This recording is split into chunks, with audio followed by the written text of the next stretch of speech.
WOCA. AM 1370. 96.3.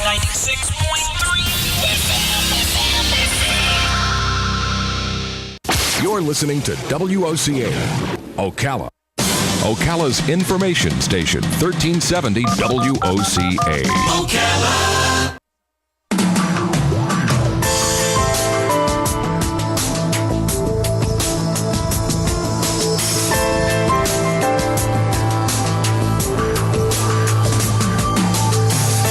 All right, 25 minutes before 10 o'clock. Thank you for tuning in. When I was a kid, I was the kid on the playground who would often befriend the kids who were the underdogs, you know, the kids who were picked on and all that. I remember many times just kind of just realizing, feeling sad for somebody that they didn't seem to have a friend, so I'd be with them, you know. It was just, that was who I was. And sometimes when you look at the presidents of the United States, they can be that kid, you know. Sometimes presidents are just picked on. You ever notice that? Yeah, I do. I mean, you may not agree with their policy, but why would you make a person who's trying to do a good job feel like they should somehow be, you know, left in the corner or something? Exactly.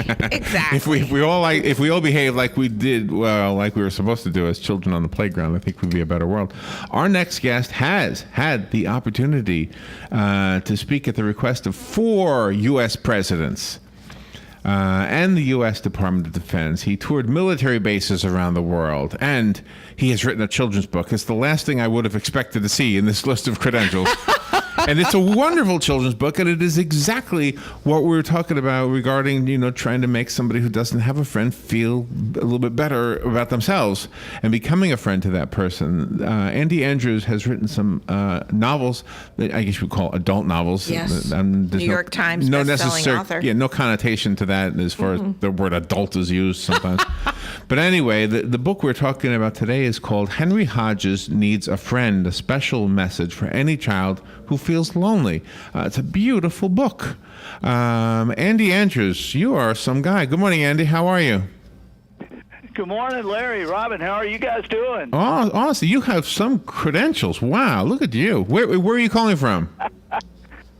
I am calling from Orange Beach, Alabama. So kind of the same weather you guys have. Sort of, kind of, yeah. Well, thank you for being on the air with us today.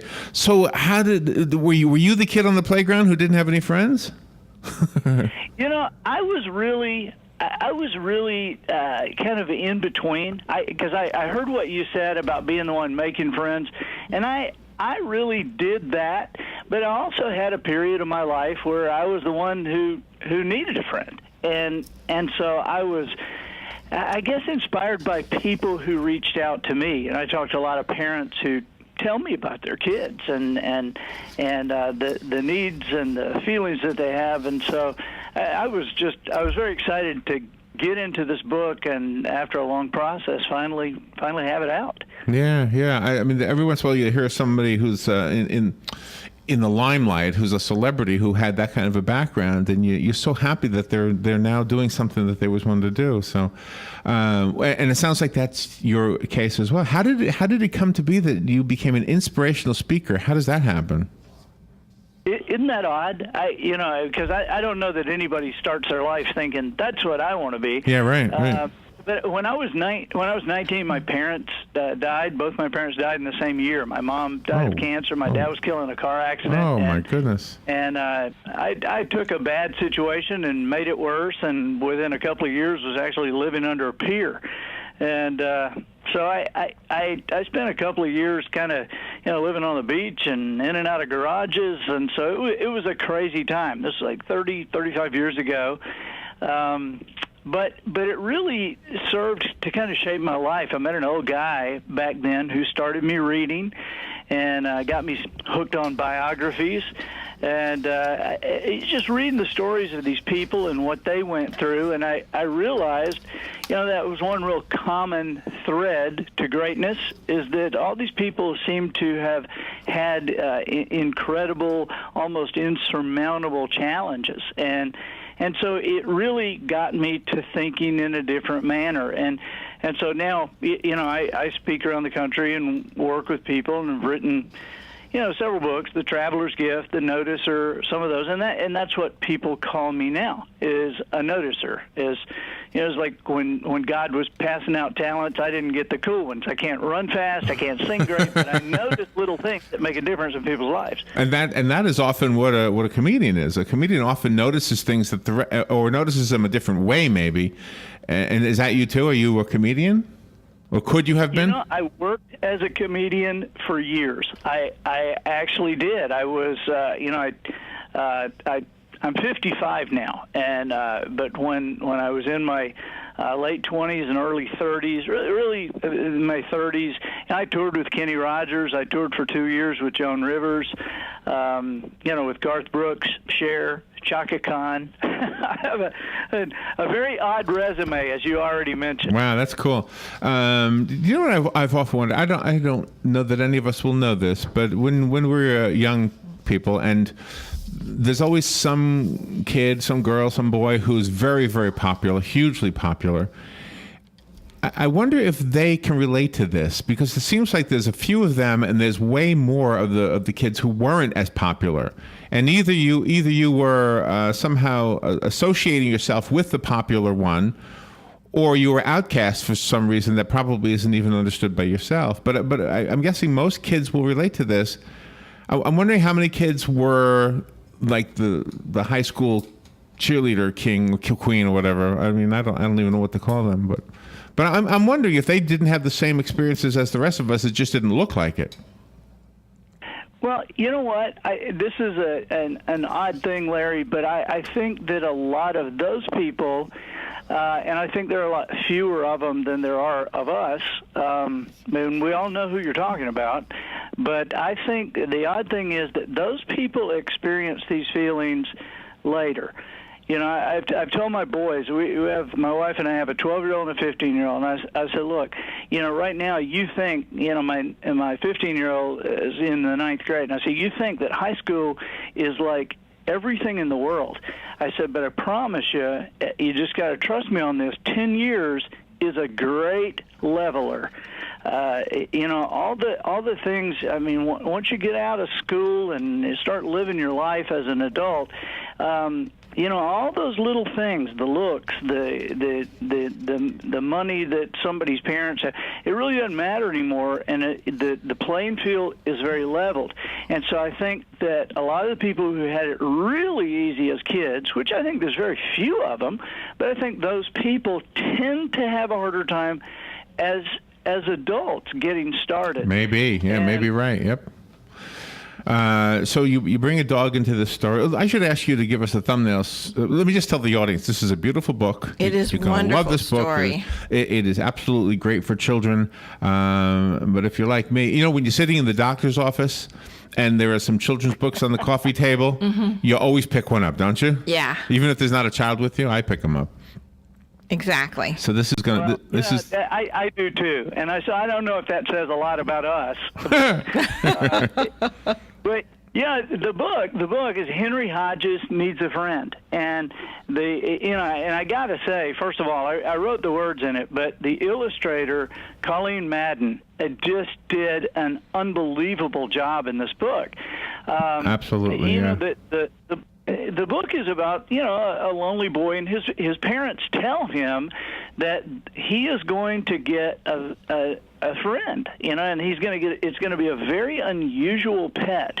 Now, in their minds, they're going to take him to the animal shelter where he gets to pick out a puppy.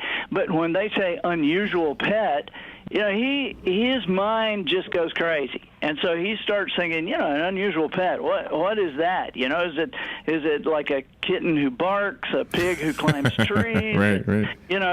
A cow a miniature cow for my backpack that gives chocolate milk, and so all these crazy thoughts this little boy has, the illustrator really captured perfectly. And so, honestly, guys, what I want to do with this book and what I intended with this book is to, number one, have something that parents didn't mind reading over and over. I mean, that's a truth. Yeah, right there. Yeah, that happens. Oh my. Yeah, Yeah, I mean, my gosh, when my boys, I was like, I think that one's lost. How old are your children? Haven't we read that for a year? How old are your children? I wanted something parents could enjoy, but I also wanted something that would really spark a kid's imagination. And I'll tell you why. It's because if you look at the most successful adults, the most well-rounded adults, the happiest adults in our society, some of them may not have the greatest education. Some of them may not have the greatest emotional IQ. But I'll tell you what, they all have a great imagination. Because imagination allows us to see things in a different way. It allows us to see the glass half full. It allows us to solve problems. Yeah, it allows that's us the to noticer in you. out. That's the noticer. Yeah. We need to take a little. Andy, we need to take a little break, but we'll be right back. Andy Andrews is our guest. His book is called Henry Hodges Needs a Friend. It's a special message for any child who feels lonely. It's a beautiful book. It is. And by the way, Andy, you're one of the few children's authors we've spoken to who acknowledges the illustrator. That's right. The illustration is an important. Yeah, usually we have to bring it up, and not that they're reluctant to bring it up, but usually we bring it up. But anyway, thank you for doing that. We'll take a little break, and we'll be right back. The weather is brought to you by myfwc.com. Safe boating is no accident. Times of clouds and sunshine and warm today. There may be a shower in spots along the coast. The high 80 at the coast, 85 inland. Tonight, partly to mostly cloudy with a brief shower or two. Lows ranging from the low 60s inland to about 70 along the coast. Tomorrow, clouds and some sun, windy and warm with a shower or two along the coast. The high 82 to 86. Friday, mostly cloudy, breezy, and not as warm with a couple of showers and a thunderstorm. Highs in the upper 70s. From the Florida Weather Center, I'm Joe Lundberg. This is James Snyder inviting you to join me each Sunday morning at 9:30 for Sunday Joy, right here on WOCA 1370. Don't get caught without your daily source of senior deals. Pick up your copy of the Senior Voice newspaper. It's your source for schedule and events tailored to seniors, with information you need, like a list of free events in the area. We even have Tom's Picks, a free referral for people who are looking for a company to do work for them. Tom's Picks will refer the company to you that fits your needs, and all we ask in return is that you tell them where you heard about them. For more information, call Tom's Picks, 352-804-1223. And pick up your copy of the Senior's Voice at most any business up and down the 200 corridor. Now read Ocala Downtown newspaper online.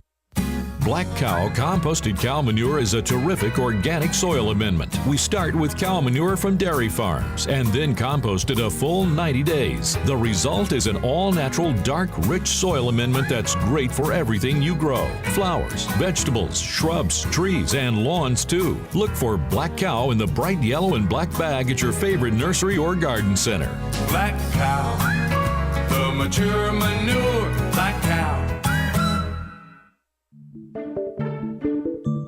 Time now to spiff up your bling for spring. Make your rings look brand new. Our master jeweler at Goss & Son will rhodium finish your rings for just $69.95, regular price $75. It's like waxing your car. It brings that shine back and looks all brand new all over again. So come see us. Our downtown location, Goss & Son Jewelers, serving you downtown for 65 years.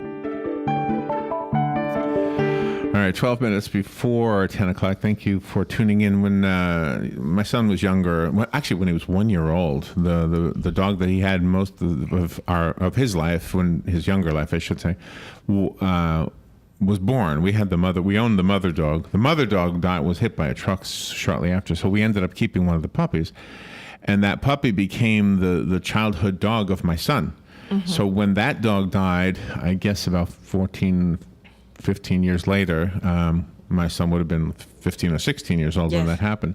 It was a really hard thing, and it was very, very difficult. And as I went through old photographs not too long ago, actually, I found so many pictures of that dog, and so many fond memories. I have my own fond memories of my own childhood dog. I'm sure we all have that. And the dog plays an important role in the story that Andy Andrews has written.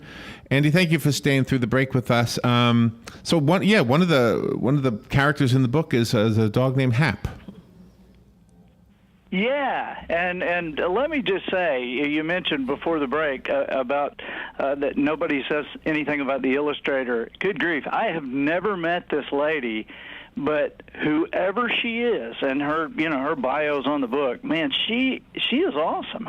Because I mean, in a children's book, the words, frankly, that's kind of the easy part, because you can have the words, but if you don't have pictures that fascinate these kids, you really don't have anything. And so I'm very pleased with what she did and how the publisher, was able to get her. So it's an awesome job. But the dog is nice of you to say that. Named Hap, and yeah, I just want to say something about illustrator. You know what? I think of children's books as songs, music and words. They have to both be there. Yeah. So.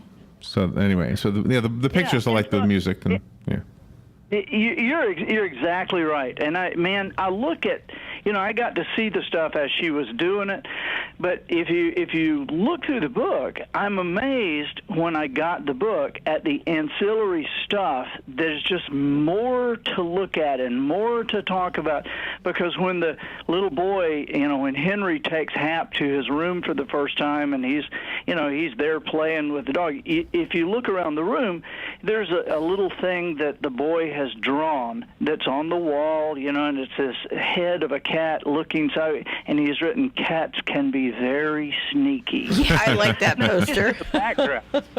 And so it's just awesome stuff. And so, I wanted to create something, that the dog was just an average, ordinary dog that maybe a lot of people didn't pay attention to, which is the way a lot of us feel. And it's wonderful. And I know the book rhymes, and so I like that kind of stuff. I like the way that you can play with stuff, and so, when I've got then Henry hugged Hap, and they rolled on the ground, the air filled with laughing and slobbery sounds. And so my boys are 12 and 15, but they love this. In fact, they call it their book, because when I was writing the book and I was trying to come up with these crazy animals, I was like, so what can this little boy be imagining, And my 12-year-old said, how about a hippo that ice skates, and and he's coming up with a short-necked giraffe, and a beaver that tells jokes and holds a microphone. And so, when this came, and his goldfish with antlers and antlers sticking out of the goldfish bowl, my little boy's like, "Dad, it's our book." Nice. That's funny. I really enjoy the family element in there, because at the end, at the one point, you say it, now there were 4, and then you have the parents walking hand in hand on the beach, and then the little boy with Hap. It was just such a very surreal scene there. Very good feeling. A big part of children's books that people overlook is the relationship building time. I almost miss this as a dad for young boys, when they would say, read to me, and there comes a time when you kind of want to say, hey, you can read, go read, read it yourself, look at the pictures, type of thing. And yet something kept telling me, nah, keep reading to them. They're not going to want to crawl up in your lap forever, and not going to want you to read to them forever. And so there is something that is created there, that a relationship, and how important inside jokes are to great friends. That's right. And so, I have a 15-year-old and a 12-year-old, and my wife and I, we still have some inside jokes from children's books. Every now and then somebody will say, "Hey, is your mama a llama?" That was one of the books we read. A llama. And we'll see a Siamese cat, and somebody will go, "Hey, it's Skippy John Jones." And so, there are things that you create that you don't realize are going on. And so I have stuff in there that I hope people will, I hope I think so. People will be saying these, "Hey, am I hearing slobbery sounds in there?" So can I ask you about your let's see, your job as a parent? Let me ask you about this, and we'll kind of share notes. Okay. I feel like the job I did as a parent, my son is an adult, and so Robin's 2 children. But I feel like I was trying to replicate, because I am not somebody who had a bad childhood. I had a great childhood. So I was trying to replicate for my son what I had. Did you do the same thing, or did you try to make it better? What did you do? You know, I have tried to learn from that, but I'll tell you what I really pay attention to, and this is that noticer thing coming out. But I talk to parents a lot of time, and they'll say, you know, and a lot of times they're having a challenge, and I'll say, well, what is your parenting style? You know, and they'll say, well, I want to raise great kids. You know, I'm just trying to raise great kids. We focus on our kids. We're trying to raise great kids. We think about raising great kids. And I want to say, hey, there's your problem. Don't do that. You don't want to raise great kids. What you want to do is you want to raise kids who become great adults. There you go. That's right. Two different things. You know, and two different targets require a different pathway. Don't we all know people who raised great kids? They had great kids. And then when they became adults, something happened. And so I want to create, you know, and so a lot of what, you know, I think, Larry, you and I, we both see things that our parents, we think, yeah, maybe that wasn't the best idea. And so we don't do that. And then there are things that we go, there was probably some of that. Sure, but you know what? But you know what we had at our disposal that our parents didn't have, or at least my parents didn't, was to sit us in front of a computer and say play it, or a handheld device and say, here, play a video game. Of course, they could have sat us in front of the TV and said, here, watch the Flintstones, I guess. Yeah, right. Yeah. Yeah, and what most of our parents did inadvertently really was what we want to do today, because, you know, we didn't have, you're right, we didn't have the computer here, sit down and do this. And so what our parents told us were, all right, everybody go outside. Yeah. That's a good point. All right, everybody get out of here. I don't want you back in this house for 2 hours. So talk about the dogs in your life as a parent, your dog as a child, and did any of that play a role in the dog being a primary character in this book? It did, because I think that when I was, you know, we talked earlier about the time that I was, you know, sometime I was the guy looking for the kid in the corner trying to help out, but there were times, too, when I needed a friend. And if we remember back to childhood, there are times when we feel like everybody's against us. You know, mama's mad at me, daddy's mad at me, my granddaddy's mad at me, or whoever. The teacher's mad, I ain't got any friends, and we go to the bedroom and talk to the dog. You know? Yeah, right. You know, I have memories of that when I was a child, and we have a dog right now. His name is Carver. And his long name is George Washington Carver. He's a huge black dog. He's smart. He's fun. He's friendly. George Washington Carver is one of my favorite people from history. Yeah. And so we call him Carver, and our boys just love that dog. Mm-hmm. I think what you're doing with this book also for yourself and your wife is that you're preparing the both of you for the future family element, because you know, your sons are going to be growing.